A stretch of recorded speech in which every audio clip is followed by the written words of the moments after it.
नमस्कार, जय हिंद, वंदे मातरम। मेरे सुख मेरे देश से बड़े नहीं। भाइयों और बहनों, हमारे देश के जिन राजनेताओं की राजनीति की दुकान बंद होने की कगार पर होती है और जनता की उन्हें अटेंशन नहीं मिलती,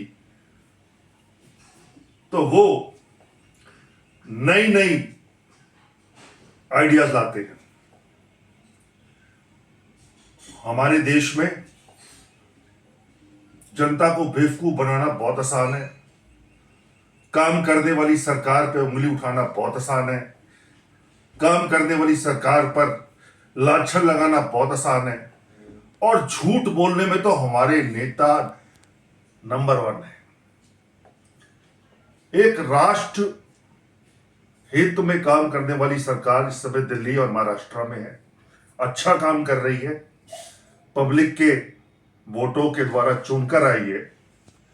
और उसी स्टेट के दो पिटे हुए नेता राज ठाकरे और उद्धव ठाकरे, जिनकी राजनीति बुरी तरह फ्लॉप हो चुकी है, उन्होंने इस बरसाती मौसम में अपनी एक नई दुकान खोली है। पकौड़ों की खोलते या फिर बटाटा वड़ा की खोलते तो मैं मानता। उन्होंने खोली है लैंग्वेज की दुकान। अब मुझे नहीं पता कि जो 1970 वाली राजनीति है वो 2025 में चलेगी कि नहीं, क्योंकि ये बोल रहे थे कि 5 साल के लिए बीजेपी का मुख्यमंत्री हैं और 5 साल बाद मैं मुख्यमंत्री बनूंगा। तो मुद्दा लाए हैं लैंग्वेज, भाषा। भाषा के नाम पे लोगों को मारो, पीटो, गालियां दो। भैया, है कोई इसका खरीदार? 627 साल बाद हम लोगों की सरकार बनी है महाराष्ट्र में, दिल्ली में, जिसमें आप लोगों का भी योगदान था कभी, या अब तक जब तक आपने भाषा की दुकान नहीं खोली थी।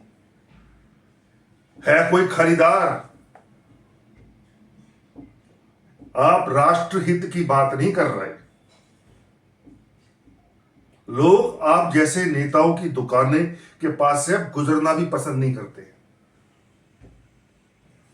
तो भाइयों, खास करके महाराष्ट्र के पढ़े लिखे, बुद्धिजीवी, समझदार, किसान, मजदूर, दलित, मैं उन सब लोगों को कहना चाहता हूं कि राष्ट्रहित की बात सोचिए।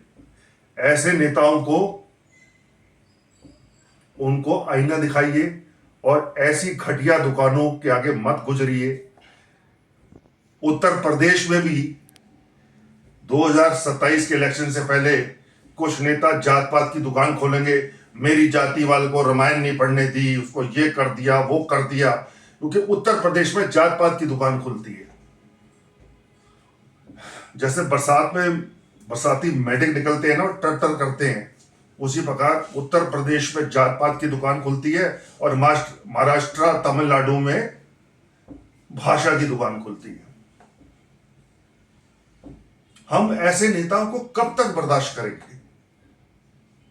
उत्तर प्रदेश का नेता कहता है मैं जात पात के नाम पर आऊंगा, भगवान श्री राम का अपमान करूंगा, लोगों को बांटूंगा और फिर आराम से अपने परिवार के साथ और अपने परिवार रिश्तेदारों के साथ टांगे पसार कर राज करूंगा। क्या आप ऐसे लोगों की दुकानें या इन ऐसे दुकानों पर जाना पसंद करेंगे? ये राष्ट्रद्रोही लोग हैं। वो कहते हैं ना, वो लालची लोग होते हैं, मतलब मौका मिलता ही मौका परस्त, ये वो दिखता है। शर्म आ गई जब मैंने वो महाराष्ट्र में वीडियो देखा। राज ठाकरे जी, उद्धव ठाकरे जी, 627 साल बाद तो आप लोग गुलामी की जंजीरों से निकलकर एक राष्ट्रवादी, एक हिंदूवादी सरकार आई है। बर्दाश्त नहीं है आपको? अरे इलेक्शन आते कोई नया मुद्दा लेकर आते यार। अभी साल भी नहीं हुआ सरकार को भी, तो इन्होंने 5 साल रहना है महाराष्ट्र में भी और उधर भी। शर्म आनी चाहिए आपको। लैंग्वेज की दुकान खोल ली, आपने भाषा की दुकान खोल ली महाराष्ट्र में। अब जनता मूर्ख नहीं बनेगी, जानती है कि आप ऐसा सब लोग क्यों कर रहे हैं। और वहां उत्तर प्रदेश में अखिलेश यादव ने जात पात की दुकान खोल दी है। वो 2027 को अभी से साधना चाहता है, झूठ फैलाना चाहता है, हिंदुओं को बांटना चाहता है राहुल गांधी के साथ मिलकर। अरे कब तक ऐसी दुकानों में हम लोग जाते रहेंगे? ओ भाई लोगों, ओ भाई मेरे नेताओं, ये अब दुकानें बंद कर दो, कोई नई चीज लाओ जनता के आगे। परेशान हो गए आपकी हरकतें देख देख कर। Bring some new ideas. जब आपकी दुकानें पिट गई हैं, 15 सालों से पिट रही हैं, तो नए आइडियाज लाओ ना, ताकि खरीदार आए कोई और आपका आइडिया खरीदे। मैं यूपी के नेताओं और महाराष्ट्र के नेताओं को कहना चाहता हूं, एक यूपी के जातिवादी और महाराष्ट्र के भाषावादी, अब ये दुकानें नहीं चलेंगी, बंद हो गई है, लोगों ने इसे बंद कर दिया, ताला लगा दिया, उसके ऊपर सील भी लगा दी है। हमें राष्ट्र हित की सरकार चाहिए, देश का भला सोचने वाली सरकार चाहिए, देश से प्यार करने वाली सरकार चाहिए। और इस समय जो हमारा प्रधानमंत्री है, हम उसके पीछे खड़े हैं तन कर। वंदे मातरम, जय हिंद, भारत माता की जय। मेरे सुख मेरे देश से बड़े रहिए।